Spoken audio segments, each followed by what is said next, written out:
Garcia on the percussion. And please bring it down. I'd like you to give a nice, warm SLC welcome to Devon Edmond on the drums.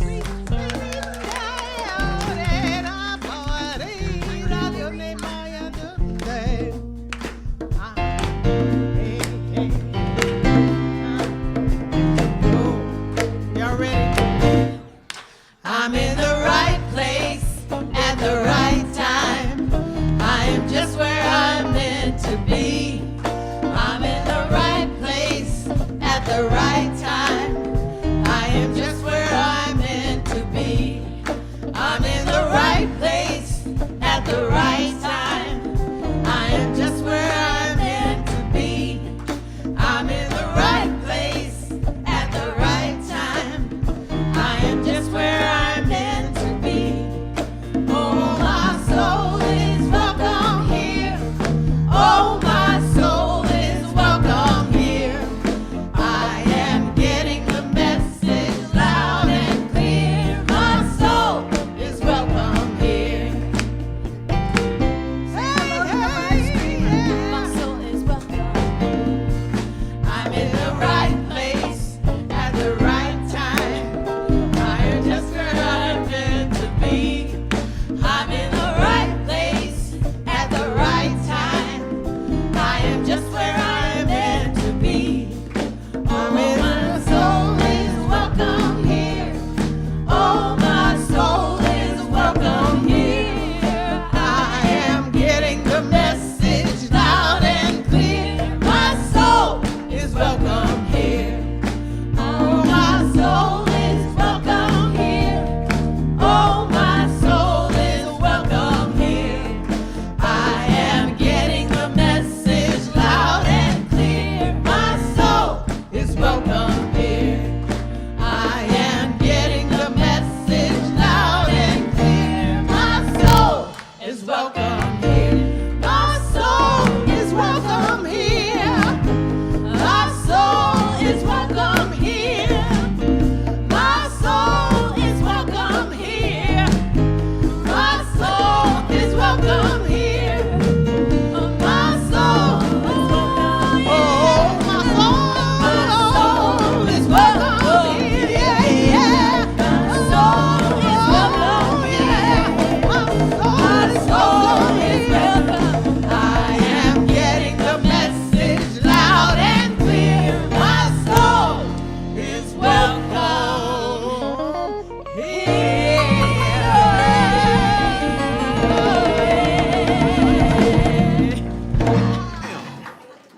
All righty then. Good My morning. goodness, Carol Manson's in the house. Carol Manson, Put on your roller skates. Larry and Lori, LLC. Okay. And it did kind of feel like it was a high energy morning already. So you're in for a treat. And this morning we want to welcome you in the name of all that is beautiful and spring-like this second for just this few minutes, because the weather's so changeable, but our hearts are solid. And so we welcome you in that energy, that solid energy, that love, the warmth in this mission-centric community spiritual life center. And we know, especially if you're here for the first time, we welcome you. You are not here by accident. You are here by Divine appointment. and we're so grateful you kept that appointment. And we honor all those people keeping their appointments, whether they be in those simple stone circles, on kayaks, in churches, mosques, or temples. We know that there is no place that source is not. And so we honor all those beautiful brothers and sisters on the planet this morning. And we especially honor you if you remembered to turn off your electronic devices before you came in. And we'll honor you even more if you pick them out of your purse and do it now. That keeps us clear to really hear that still small voice and the voice of pure spirit. And as we've been doing weekly for a few weeks now, we've been just affirming and speaking aloud the basic principles of Spiritual Life Center and the New Thought philosophy. Just in case someone asks you, what do we stand for? What do we believe? And so we're going to recite those again this morning so you can begin to recite them. Anyone else that comes up to you and asks you about that. So I'm going to count down to 1, and then we'll speak them together. 3, 2, 1. God is absolute good and everywhere present. People are inherently good. Thoughts create our experiences. Prayer and meditation is how we connect with God. We must take action. So that's the sum of what we believe, and almost everything we say relates back to some of those principles one way, shape, or form. And speaking of principles that we live by, just wanted to have our speaker for our Seating for Nonviolence to share the reading. And for those who may not be aware, the Seating for Nonviolence really commemorates the principles espoused by Dr. Martin Luther King Jr., Mahatma Gandhi, and it's done between the anniversary of the deaths of Mahatma Gandhi and Martin Luther King between January and April. And so this morning's reading is from David Briggs.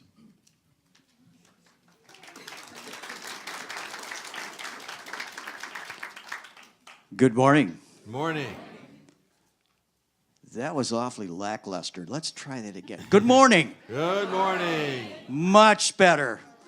Much better. Today, I visualize world peace.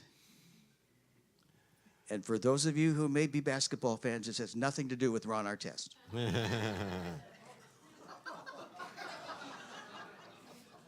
That's an insider joke. You got to be a Lord, basketball fan. Someone don't know what you're talking about. Lord of my being, I am aware of your presence in my world. I take the time to still my mind and body so that I may catch your vision of peace for all people. I know that for peace to blossom on earth, it must first dwell in the hearts and minds of your children. I commit to creating peace in my mind. I picture in my mind all peoples of all nations living in harmony with one another. I allow the imagining of my mind to be calm and tranquil. In my mind, I see little children all over the world reaping the benefits of a world without war. Should any person or situation that I encounter today seem to be less than peaceful, I speak peaceful words to those involved. Today, I visualize this world in your loving arms and hold the vision of a world at peace. And so it is. But where do we start? If world peace is what we desire, what's the first step? Think about that for a minute. For me, the logic is clear. I found that to be at peace with the world, I must first be at peace with myself. For I can't share what I don't have. And that brings me to my own story. I grew up in a traditional Protestant environment in a church whose strict theology would rank it somewhere between the Quakers and the Mennonites. Raised to believe what I was told under pain of hell's fire and damnation, it wasn't until I was in my mid-teens that I began to question the theology. A college class in world religions only increased my disillusion. And it increased my doubts. As I grew older and sought answers in other denominations, the result was only greater and greater disillusion. How could a God who loved unconditionally be the same God who would send you to hell in a heartbeat if you didn't toe the evangelical line to the letter? It just made less and less sense. And ultimately, Sunday morning came to be the time I mowed the grass. My moment of truth occurred on Sunday, September 6th, 1981. A few days prior, an article in the local paper had caught my eye with a headline that read, "Reverend Robert Schuller to speak Sunday at new church dedication." Now, you have to understand that even at the peak of my theological drift, I still had a deep sense of appreciation for two icons of American Christianity. One was Norman Vincent Peale. The other was Robert Schuler. These two shared a refreshing do attitude in what for me seemed to be an overwhelmingly dismal don't field of religious philosophy. And when they spoke, I paid attention. So the fact that one of them would be appearing only 2 miles from where I lived was an opportunity too good to pass up.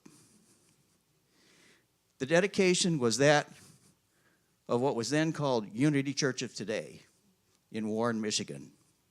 The pastor was Jack Boland. Attending that Sunday was a game changer.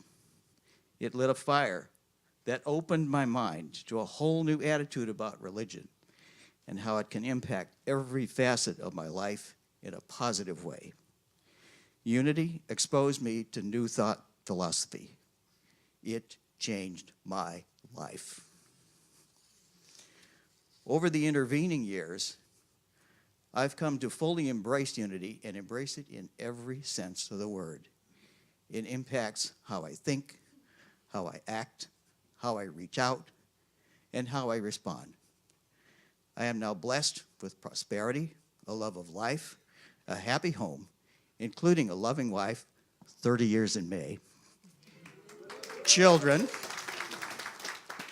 grandchildren, and more recently, 2 great-grandchildren, and this wonderful church family here at SLC.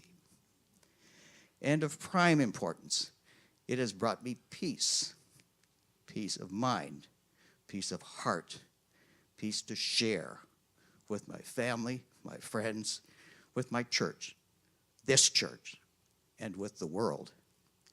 Truly, today, I can visualize world peace. And as we each acknowledge and accept our own inner peace, so can we all. Namaste. Namaste.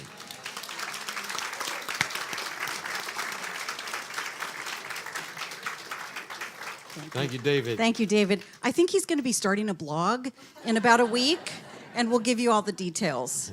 Because he could have a piece of muffin. And So, speaking of muffins- speaking of muffins, and speaking of our beautiful Sally and our amazing choir, you too can have a tasty treat after the service, and you can support our choir by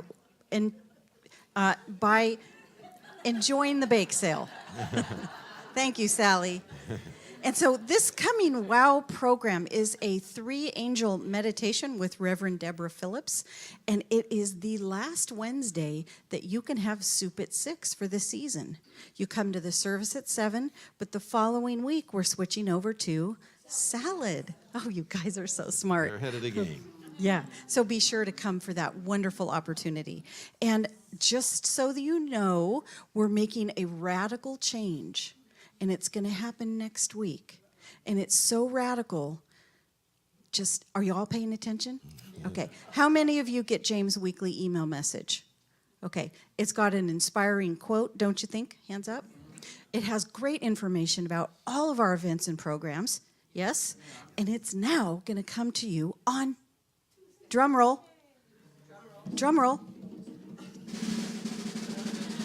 Tuesday. So be looking in your email boxes for that weekly message on Tuesday. Thanks, Celia. All righty, wonderful. If you get it more dramatic, I don't think I could take it. I know. But wait, there's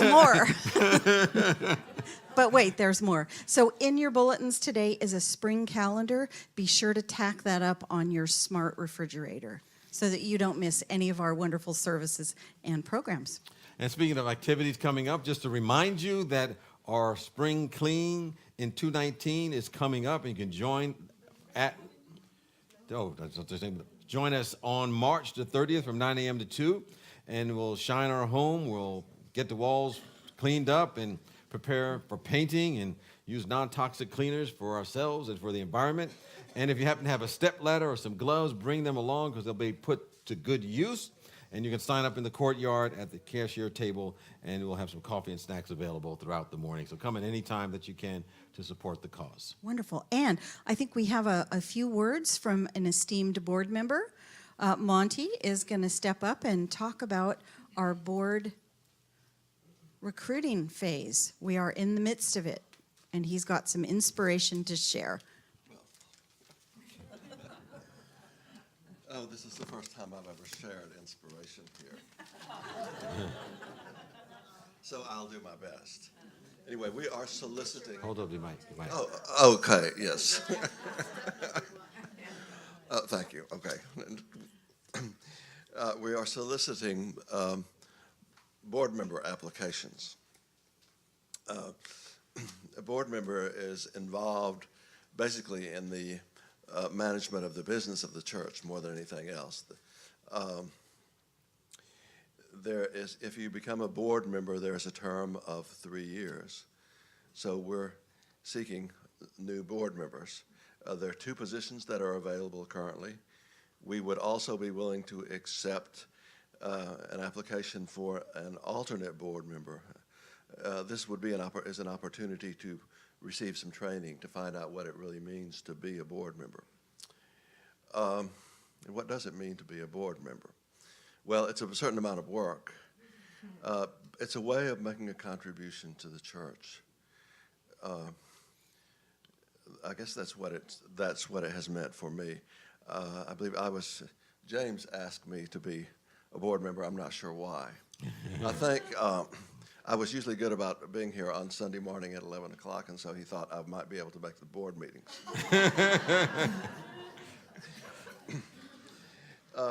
Anyway, so we are seeking board members. Applications are available online.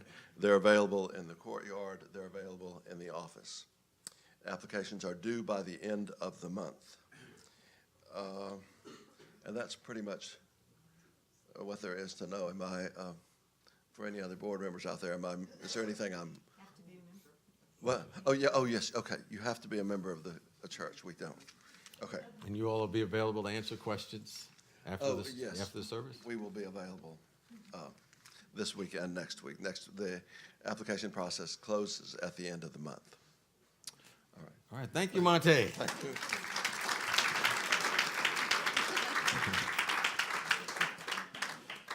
Let's see else what we got going on this morning. Well, you've got something special coming up. Oh, yes. Thank you for reminding me. I have a class coming up called Truth Principles of Modern Living, and it's based upon one of the classic texts in Unity called Lessons in Truth. But I'm going to update it a little bit with some of the modern tools and techniques that have been out. But it was one of those books that when I first got into Unity, I began to read at least once a year, every other year.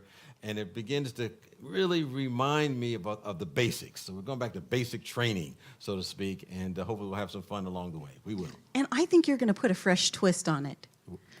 And you're going to put really fun socks in it too. Yeah, I got so some socks if you like join today. the group, It's you my can first see time. all of his fun socks. Yes. We're gonna spice it up a little bit. And I hear on very good authority that your classes become one of the favorites of some of our congregants. So Okay. be sure to sign up for that intimate time with James. And I think that's where he unleashes his humor. So be sure to join us for that. And we have the second coming up. And you know, the second coming in our mission-centric shifting. Now, see, that was easy. Earlier, I could have made a blooper, and it would have been a doozy. Mission-centric shifting. So on Friday, April 5th, you can be part of the shift, because you are all a part of what the fabric is in this community. So join us for that wonderful opportunity. Bring your answers to be questioned and your questions to be answered. And join us. But be sure to sign up. We'd love to know you're coming. And we have something wonderful starting. It's our Legacy Living series. And this series is designed for everyone. How do we fully live all of the years of our lives, and especially the ones over 50? And I know none of you are probably my age, over 50, but just bear with me. So we're going to start, and we're going to kick it off with a wonderful class by Lorna Shevland. It's a 3-week series, and it is called Myths, Lies, and Opportunities of Aging. And I know that this is practical information about things that we might have heard in our lifetime about what it means today to be 50 or 60 or 70 or 80. And those myths, let's put those to rest in this gathering, because life begins at 50 for so many reasons. Or 60. Or 60 or 70. So you get the drill. 90. So Every day is a good every day is a good day. So register for that gathering. Well, I'd like to acknowledge a couple of three groups of people this morning, our ambassadors and our prayer chaplains, as well as any board members that are here this morning. If they would stand.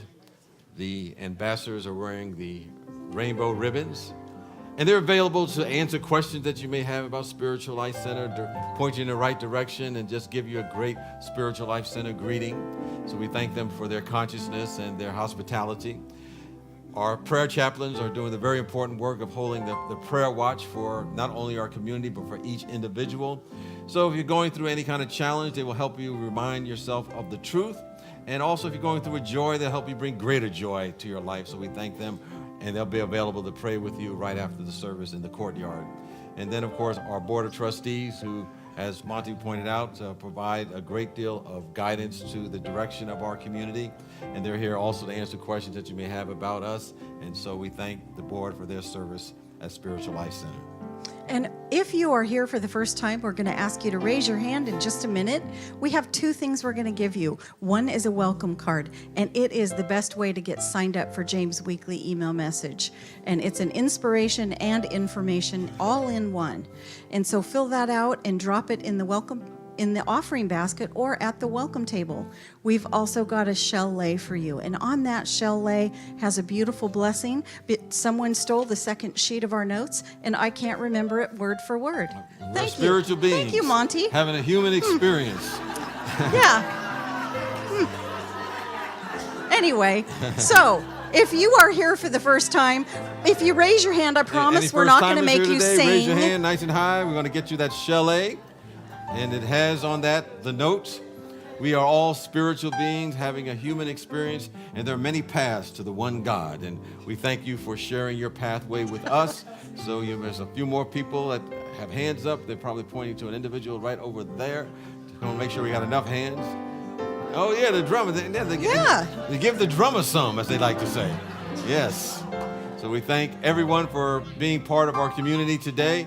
And at this time, I just invite you to welcome our newcomers, welcome each other, and say, "You look marvelous. Glad you are here."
I heard some lovely sighs out there. Let's do a collective sigh.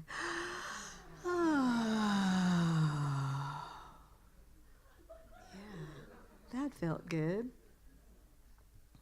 So, in our community, we have determined, with the church whisperer helping us as our coach, we did some work as a community. We identified some of our shadows, things, triggers that keep us from living with nothing and no one against us.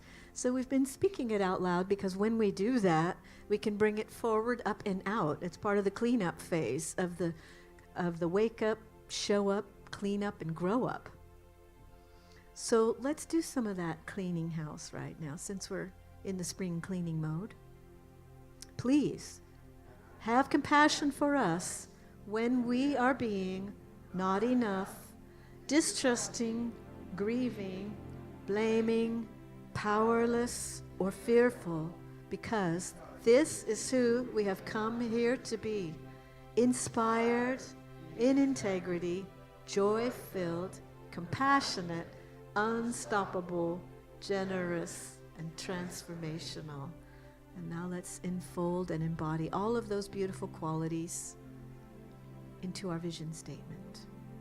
Spiritual Life Center is a loving, vibrant family that welcomes home all people and accepts everyone, no exceptions, weaving ancient spiritual traditions with emerging wisdom.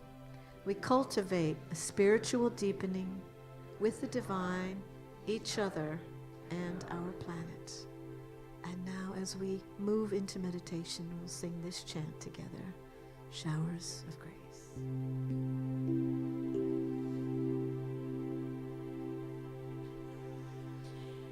Showers of grace in this ocean of joy, pour into you, into me. Washed in pure love, the Sacred Heart reveals, humbly to serve the Supreme. As a bird sings, as the grass grows, as the dewdrop clings, all of nature knows.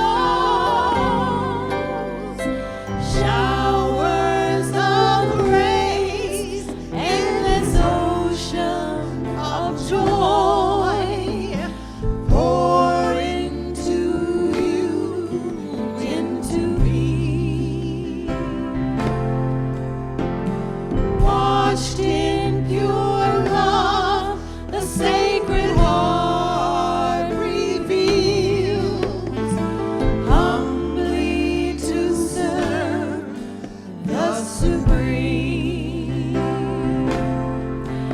As a bird sings, as the grass grows, as a dewdrop clings, all of nature knows. Showers of grace in this ocean of joy, pour into you, into me. Washed in pure love, the Sacred Heart reveals, humbly to serve the Supreme.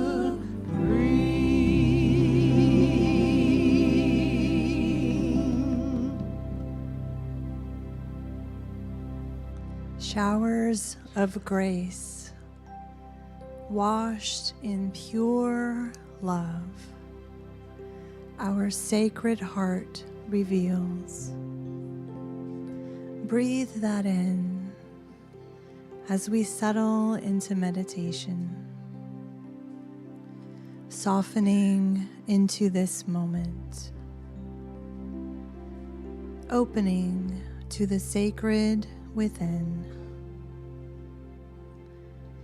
breathing into that place of stillness.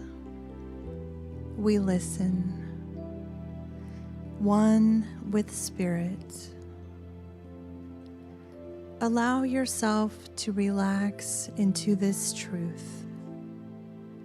God's grace showers into me. We are washed in pure love. And in this love, our sacred heart reveals. In our time of meditation, we explore who we have come here to be, each unique and precious, remembering we are here because God has called us forth. For all my floundering attempts and perceived shortcomings, I am still the glory of God, knowing we all show up in our own beautiful ways. Yet there are moments I find myself asking, am I good enough? Do I have a gift to offer? At times, the answer is yes. And then there are other times where fear or doubt block my vision. And I wonder, who am I to change the world? To believe in myself so strongly that I am willing to try, that I am willing to fail, and that I am willing to succeed. So we pause today to discover what stops us from trusting in our own Christ consciousness, from expressing our true glory. Breathing into that, I invite you now to take some time in the silence. Ask yourself, what is keeping you from your true glory?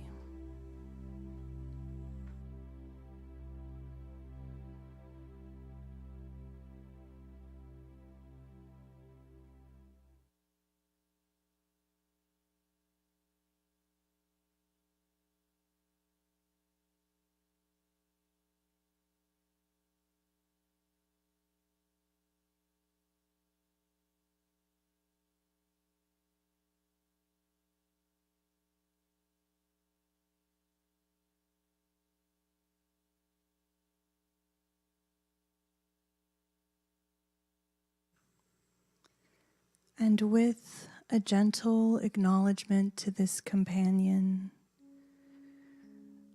this misguided thought or this situation, those things that have traveled with us for years or maybe just arrived, we acknowledge its presence, recognizing it was here to protect us. We offer gratitude, for it came at a time when we needed it. But we have grown and evolved. Our needs have changed. We are stronger now, guided by a pure, loving light. So we gently release anything holding us back, letting it drift away, received and transformed by God's grace, God's infinite ability to accept and love. And in this love and acceptance, we know this light shines into us, aligning our consciousness to receive, allowing and accepting, embracing the best of ourselves and all that we are meant to be, trusting in the guidance of Spirit. We see the world in a new way. We feel loved, and we expect miracles. And so it is.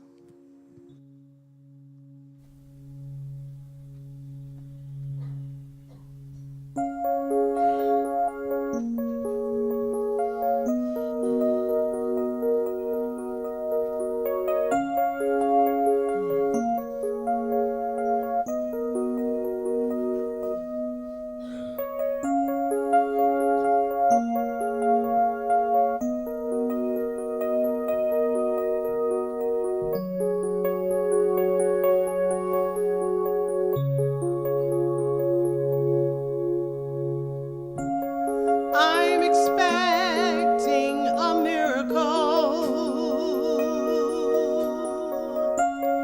I am wishing on a star.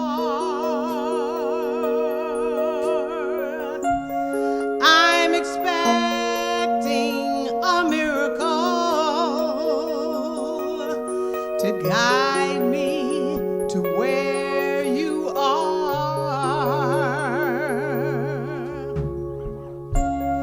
I'm expecting a miracle, a glorious, marvelous change.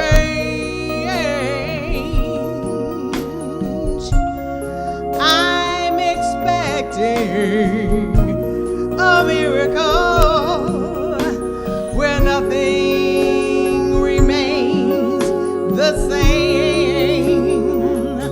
'Cause with my mind, I can conceive it, and by faith, I will receive it. I'm gonna trust in the believe the best and not the worst, that God has a plan just for me.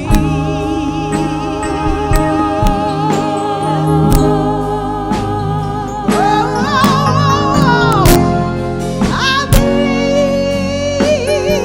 in miracles. Yes. Glorious, marvelous miracles. Yeah. I believe in miracles. Hey, and I expect a miracle. 'Cause with my mind, I can conceive it, and by faith, I will receive it. I'm gonna trust in the believe the best and not the worst, that God has a plan just for me. God has a plan for you too.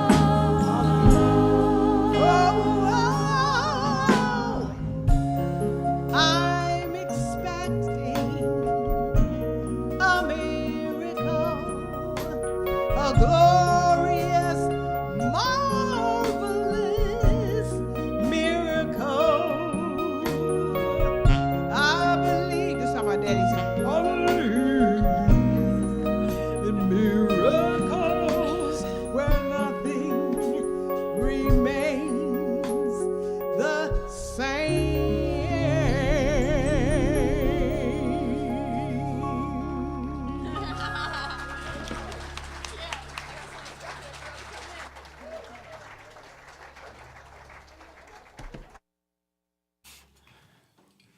All right, a new Definition of LLC, Lori, and Carol. Yeah, LLC, yes. I think we're steeped in miracles. Sometimes we just don't fully recognize that. I mean, getting up every morning and our heart beating, that's like a miracle. Every day. Don't have to do anything to make it happen. It just happens.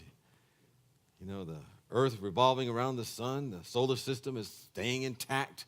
Things not spinning off into all kinds of things. If you can't find a miracle in that, you can't find a miracle anywhere at all.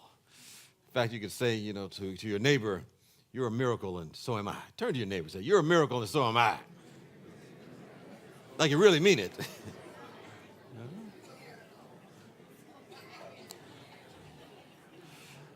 Well,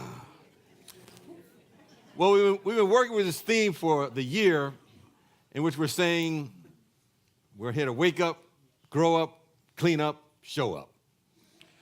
I think we're still waking up right now. I'll speak for myself. It's a continuous process. And part of waking up is moving out of the belief that things just happen to us. As someone told me, things just don't happen. They happen just. They happen just in accordance to our consciousness, according to our belief system. I remember one time I had a teacher, and I was going through a lot of challenges, and he was a spiritual guide for me. And it seemed like things were bombarding me from every direction. And I was saying to him, why is this happening to me? And his response was, why not you? Who do you suggest? And if you want something to be different, that we have to be different. If you want our life, our body of affairs, as I like to call it, to be different, a different picture, we have to be more and express more of who and what we are, because, life is not happenstance. There's some things we really can't explain from the human mind, but there's an order to this universe. And when things are going well, those days you're experiencing those moments of high resolve, and you come out and, everybody's smiling, and, you find money on the ground, and, and you drive down the street and all the lights are green, everything is clicking. I think we've lifted ourselves to a space where we're free, we're unencumbered by the seeming problems that we experience when we're in that low vibration, feeling separate from the presence of God. And I think our role through a service like this, or any service, is not only to remember that feeling tone, but to claim it as our own, make it that our life. And we begin to live life from that viewpoint, as if life has no adversary. Begin to hold that as our consciousness, as if there's nothing against us, as if there's no energy coming to push us in the opposite direction. We wake up every day filled to the brim with the awareness that the entire universe is supporting my greatness, supporting my excellence, supporting my love, supporting my joy and beauty. The universe is always doing that.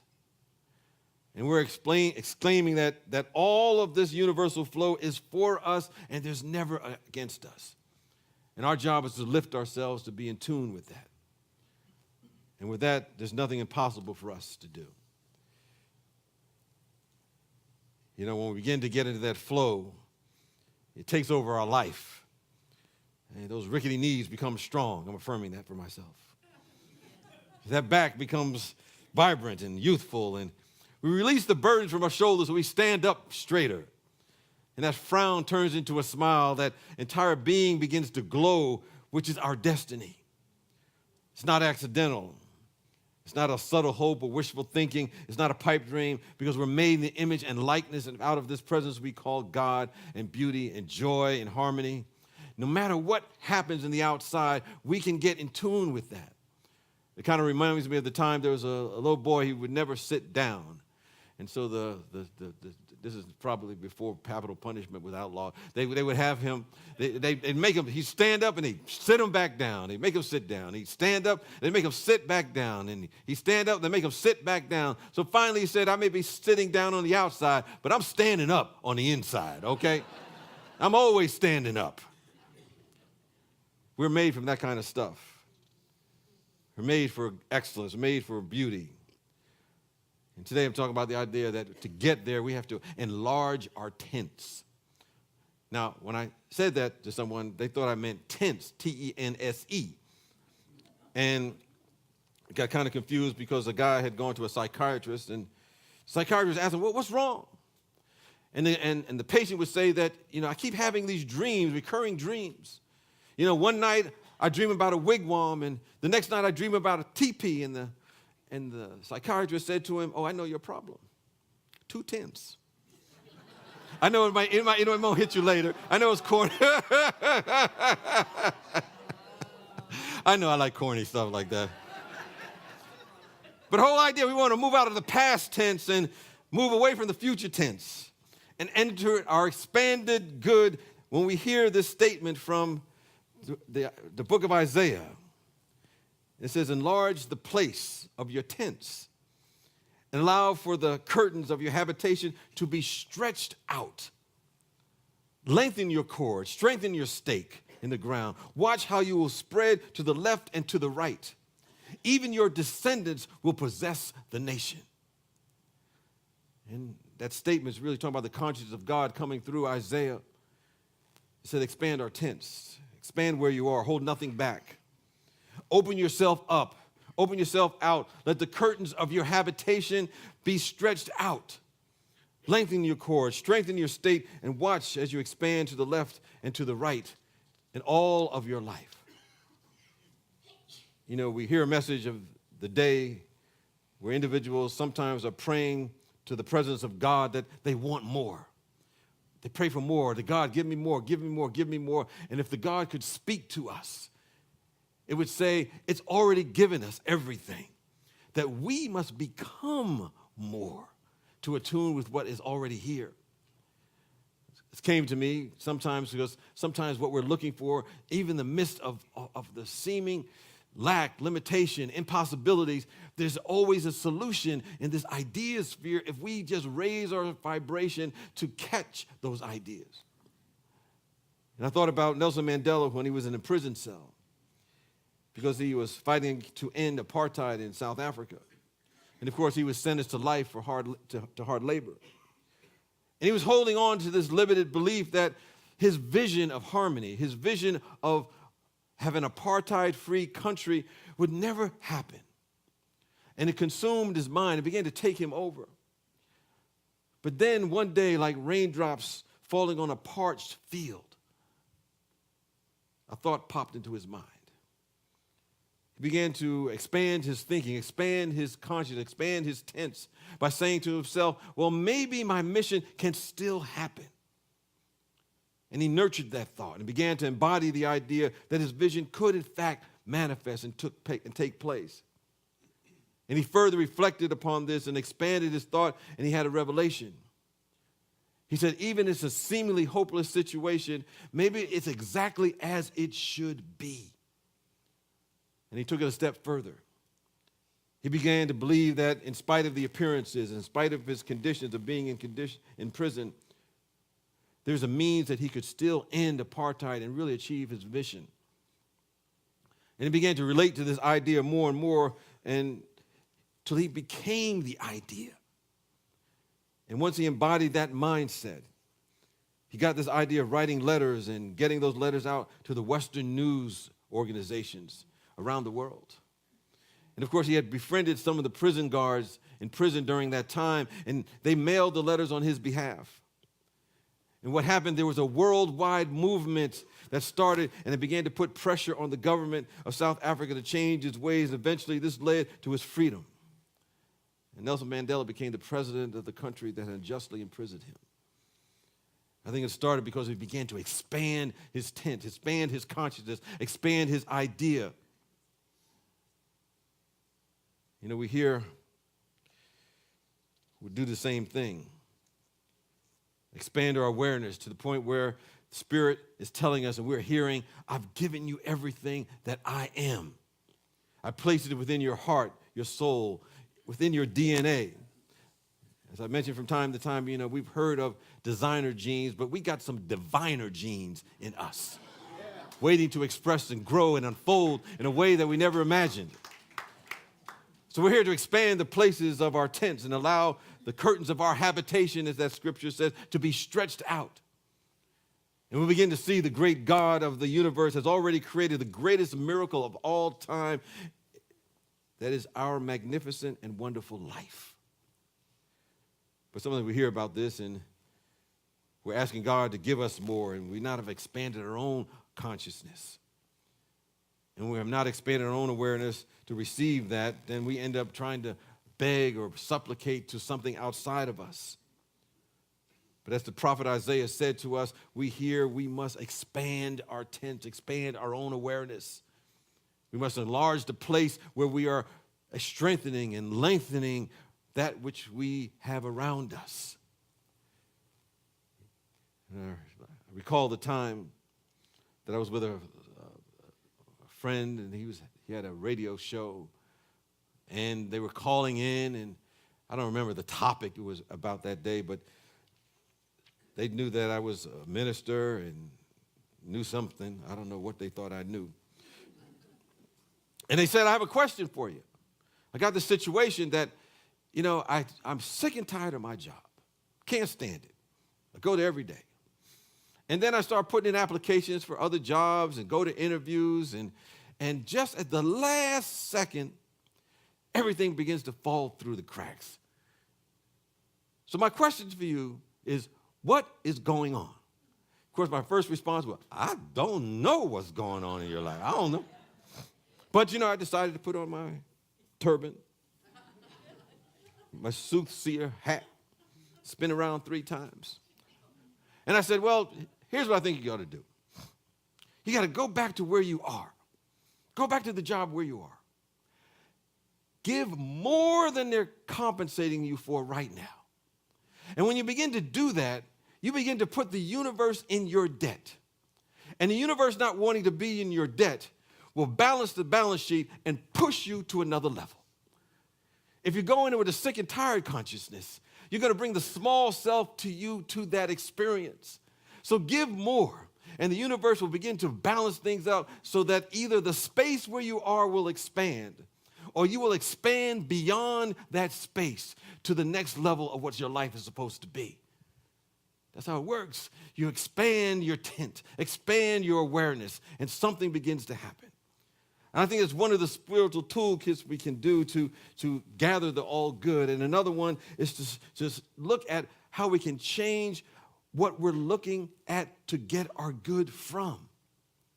The gentleman who was being counseled because, every time he came home, he had a very chaotic life. His children were, acting up, and, they had other relatives living there. There was a lot of ruckus going on. There wasn't any peace at all for him, and he didn't know what to do because he couldn't see how he could change them to be different. And so the person that was counseling them said, well, you really can't make anybody be different, but you can be different. And he was in counsel that any time that he went home, that before he got out of his car, before he went up to the door, his charge was to be what he wanted to see on the other side. And he was not to get out of his car or open up the door until he was being what he wanted to see, what he wanted to meet. And sometimes he would come home, and he would have to sit in his car for a whole hour just to try to get into the consciousness that he wanted to see. And then he would go inside, and it would still be a lot of chaos and confusion going on for a while, but he kept doing it. He kept coming back.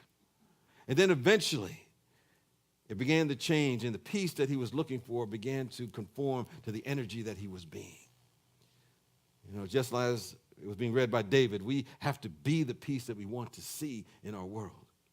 Because we meet what we bring over and over and over again. So when we examine our life and our life experience, we notice where we may have hooked ourselves into the circumstances. We notice where we may have been imprisoned ourselves by the situations that seem to be so big and so massive. But as someone told me, you never tell God about your big problems. You tell your problems about your big God. The big God is within you. And in that moment, you free yourself. And you come to the awareness that your purpose in life is to be the biggest, the most beautiful, largest space of spiritual goodness you could possibly be. not to outshine anyone else, but to be a ray of light everywhere that you go. You know, as we know, there's that statement that says there's no nobility in being greater than another person, but there is nobility in being better than our former selves. That's what we're here to be, better than our former selves. And then we become aware where we're directing our attention. Where are we concentrating our attention on a regular basis? Are we speaking it to good? Are we articulating good? Are we acting out good? Are we living in that good that we know? Are the conversations that we're having around the world is talking about how good the Spirit of the living God is and what's working in our life, and we're a representative of this presence? You know, we do that, then we check ourselves at the end of the week. Because many people, they feel so inclined to spend more time talking about, speaking about the high drama of their week and the negative things that are going on than the demonstration of the good of God that is revealing itself through prayer, through meditation, through connection. You know, in my previous life, I had a job that I couldn't stand. And it didn't have any drama. It didn't have, no signs, drama-free zone. No. Anywhere you went, there was drama going on in that place. So I hear all kinds of stuff. People be saying, girl, you should have heard what I said to that guy that I met at the door the other day. Or, I walked into the office and they were just so nasty, I had to give them, you are the number one salute sign. Or the person cut in front of me on the expressway, and I had to give them a piece of my mind. Now, I don't have any mind left that I gave away, but I gave them all that I had. That's what will be going on all day long. But if we keep track of what's going on in our own consecration, what we're focused on, we can keep a little journal. How many times during the week are we articulating the negative that's taking place in the news around us, regurgitating that, as opposed to calling up a friend and saying, I had a prayer and I had an insight and something was demonstrated in my life. And we could put a little line down that journal, and if we do that for 7, 10 days, we'll begin to see how we're directing our attention. What are we looking for? What are we articulating? What's moving through us? What are we anchoring within ourselves? And we just take that practice for just a period of time, we'll become conscious, we'll become awake as to how we are living our life. And we know we can always change it because it's always about waking up. People sometimes ask over time, I've read this basic stuff now and going to these workshops and seminars. I need something advanced. I need some advanced spiritual training now. This other stuff ain't working. Well, there's only two things that you can do to get advanced spiritual training. It's practice. It's the only thing you can do. There's theory and there's practice. We're here to actually practice the good that we already know. And the universe will begin to open up and new insights will start happening. So individuals may want more, but they try to do it without becoming more. They want to do it without practicing more. So we have to practice to enlarge the place of our tents right now. Enlarge the place and stretch, holding nothing back, expressing the fullness of who and what we are.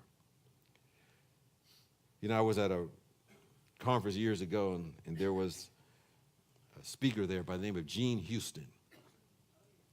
She's been around for quite a while. She was really a major force in the human potential movement. And she's very animated, and I think she comes from a family of, I think she may be related to John Huston, the actor. So she brings that kind of stuff to it. So I was very impressed with her. But right after that, there was a guy that came named Father Leo Booth. I don't know if you know him at all. Very animated kind of guy. And he was saying to Jean Houston, stretch. I said, well, she's stretching pretty far, so far. But he said, stretch. In other words, there's more. More. And sometimes we don't have to do a whole lot. Sometimes just a small change can make a big difference. Like the beggar who was outside of an office building, and he had been there for years. And there was one very well-paid executive that used to see him every day. And anytime the beggar would hold out his hat, he'd put some money in it and just go about his business. And then after many years, he came out and he noticed that the beggar had not just one hat, he had two hats there. And so he was a little confused at a moment, but, he put something in one hat, and then he put something in the other hat. And he was walking down the street. He was so intrigued that he decided to go back and ask what was this all about. And he said to the guy, for all these years, you just had the one hat. What's different now? What's up? What gives? And the beggar said, I decided to open up a branch office. He stretched just a little bit, doubled his money. I know, I got a weird sense of humor. But I think life is always seeking to be greater in us. There's something great trying to get expressed through us. And then we simply ask, what is life seeking to express through me now in this moment? When we go through a challenge, we never want to ask the wrong question, like, how can this get any worse? But rather, what is this message that is trying to come to me? What can I learn from it? Because whatever is happening, it's not happening to me, it's happening for me, to give something something to learn. And it's not happening to us to become smaller. It's happening to us to catch our attention. That's all. And whatever happens, it's for a season and it happens for a reason. But our immortal soul lives on forever. Everything else happens for a season or a reason. Even marriages happen for a season or a reason. When the season is over, it must go its way. When the season is over, it must go its way. And when it's happening, there is a divine, immortal something within us that's ready to glow, is ready to grow through that season, through that reason. So we step into that idea that is happening for a season or a reason because our real self is immortal. And we use that season or reason to reveal something magnificent in us that's seeking to be expressed. And part of it, we have to enlarge our tents, see things from a higher point of view, and we'll discover this. We'll understand this, that the rose bush solves its problems by blossoming. The caterpillar solves its problems by becoming a butterfly. The little chickie solves its problems by coming out of the egg. And I think we solve all our problems by expanding our tent, becoming more ourself, so that the glory of this presence we call God right here and now can be expressed through us, and we can be its representative. Sometimes we just have to speak the words to remind us, to stir up the cells within our body temple so we begin to see more of those possibilities. So if you indulge with me for a moment, please just repeat after me these words. I'm willing to become more myself. I'm willing to become more myself. I'm willing to become more beautiful. I'm willing to become more loving. I'm willing to become the real me. Whoever that is. So are you willing to expand the place of your tents? As that scripture said, let the curtains of your habitation be stretched out to hold nothing back, to lengthen your cord, to strengthen your stakes, that you may be moved and expanded to the left and to the right, that even your descendants shall possess the nations and the people of the desolate places. In other words, fulfillment will be yours as you expand your place right here and now. And so you're giving and being the best that you can be in every circumstance, every situation. And it's working for you, depending upon the presence of God within your soul, depending upon your consciousness. And as we begin to expand that awareness, we'll no longer say when things are happening, woe is me. God, please do something.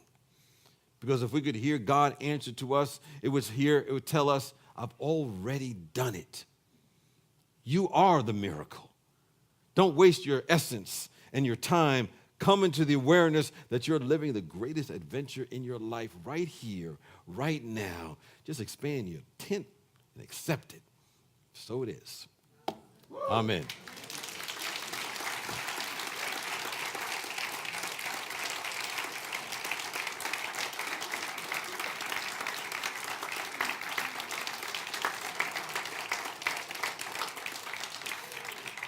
We're going to continue on this journey in your spiritual toolkits next week and talk about releasing stuff that's blocking our good, the clearing the field, so to speak.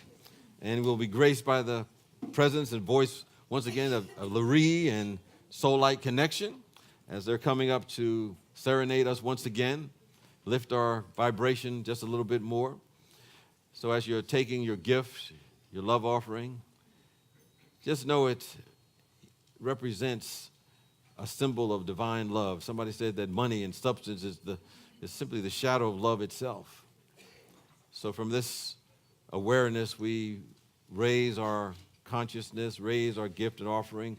Or if we've already given, know that you're in this flow in which we're expanding this principle that says that whatever we give out comes back in so many different forms, in ways we never imagined.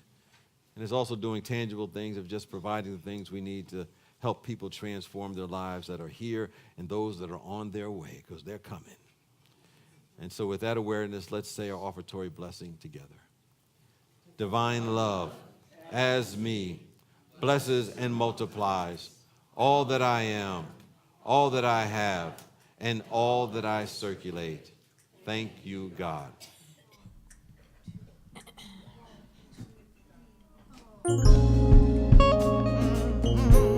Yeah.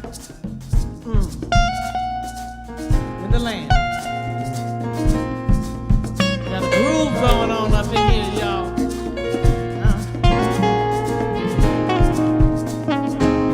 In the land of I am more than I have been. I am more than I will be. I am all that I am. In the land of I am more than I have been. I am more than I will be. I am all that I am. Hey, in the land of I am more than I have been. I am more than I will be. I am all that I am.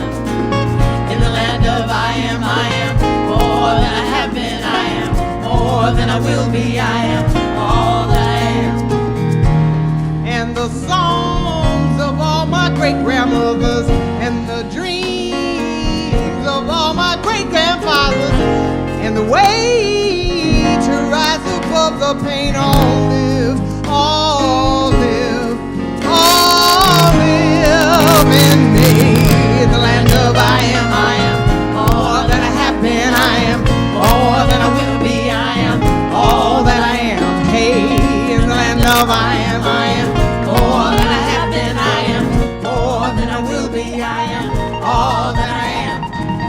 In the land of I am more than I have been. I am more than I will be. I am all that I am. In the land of I am more than I have been. I am more than I will be. I am more than I am. And the smiles of all the unborn children and the dreams of a better day to come and the dance of heaven and the earth all live in me.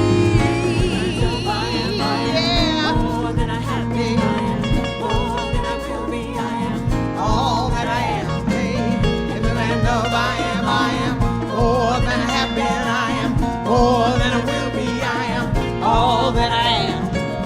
In the land of I am more than I have been. I am more than I will be. I am all that I am.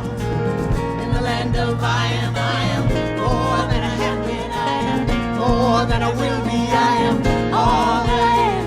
Those trials we face, feelings of disgrace, we won't be displaced. Our fears we embrace. Those trials we face, feelings of disgrace, we won't be displaced. Our fears we embrace. The truth can be seen in the land. You can't fall from grace in the land. You cannot be hurt in the land. There's more than enough in the land. You're always at home. Always at home.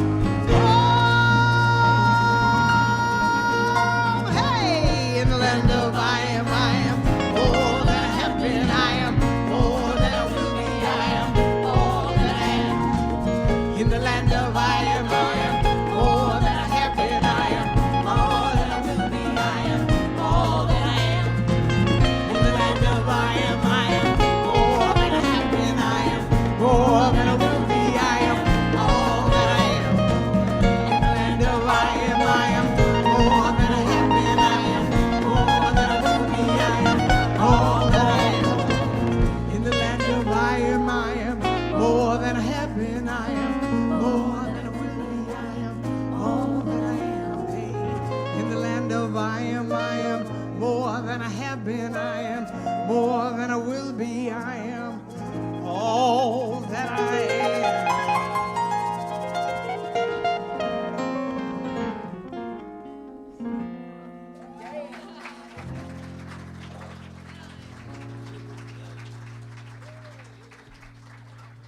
Of I am. Whatever we put behind that begins to be our experience. So we're going to say great words that I am the expression of God. We bless the tithes and offerings, knowing that to bless the givers, the receivers, this community, and ultimately our world. Because if one person is lifted up, because we're all interconnected in some way, shape, or form, we're all lifted up. That's our commission and charge and why we are here. And we're so grateful and thankful to be the instruments and the vessels of the Spirit of the living God to anchor a little bit more good in our world. And so it is, and so we let it be. Amen. And with that, let us join together and sing our peace song.